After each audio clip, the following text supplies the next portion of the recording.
Wow. I mean, this is deep, profound stuff, and not everybody will maybe like it, but there is definitely truth in it, which I'm not going deeper into it right now.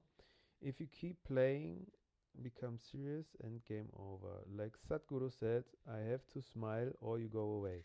That is something Sadhguru said, and it's crazy because he's seducing the people.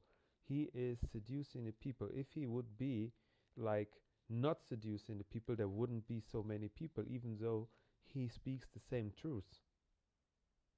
Isn't that crazy? But that is Shakti energy. This is how the Shakti works. I experience myself also. If I don't smile, if I don't seduce, there Shakti doesn't like the truth. Okay?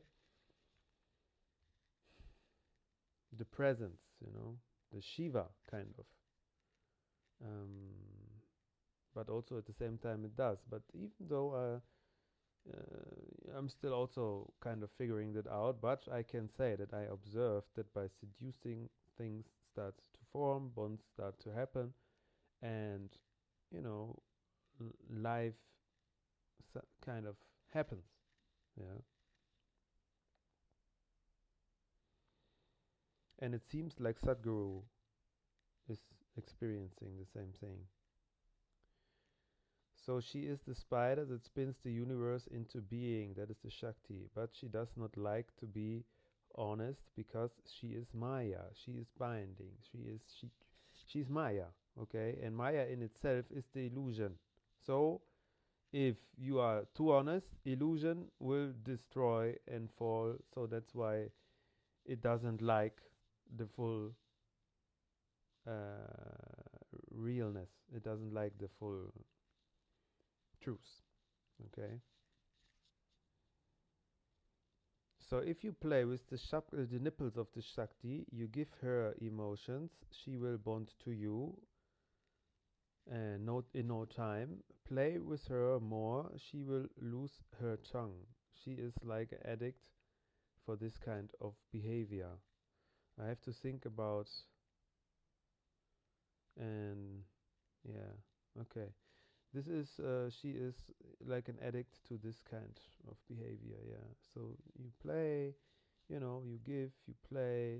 She likes that. It's bonding, it's world, it's interesting, it's happening, it's world, it's Maya. If we accept that the ties, the emotional bond, the identification, the cravings, the aversions are expressions of Shakti, the divine life force, the creative pulse of existence itself, then every connection, every attraction, every collision of soul is Shakti at play. She moves through it all, the longing, the friction, the dance of you and me, the spins that spins the universe into being. Now, rubbing the magnetic nipples of the Shakti, well, that is just deliciously provocative. And it's also profound true. It's if you feel into it.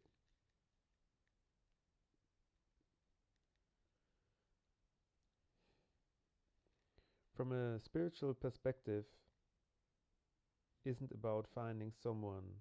So dating from a spiritual perspective isn't about finding someone to complete you. It's about consciously engaging in Shakti's playful, sensual, magnetic energy. It's the spirit experiencing itself through connection, attraction, and vulnerability. Tension and yes, that vibrant magnetic pull that feels like rubbing against the very fabric of life's creative energy.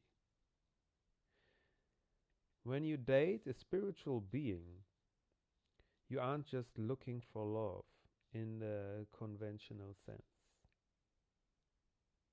You are awakening the Shakti currents between you and another. Feeling that ancient electromagnetic surge through the human form, the emotional body, and the subtle fields. You are stroking the cosmos awake inside yourself and the other.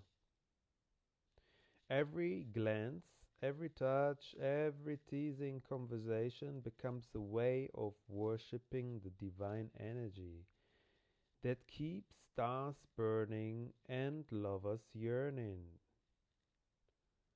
And here's the secret whispered just between us. It's not about clinging to any one connection. It's about celebrating the force that moves through the connection. Lovers come and go like seasons, but Shakti, she dances on. Shakti energy.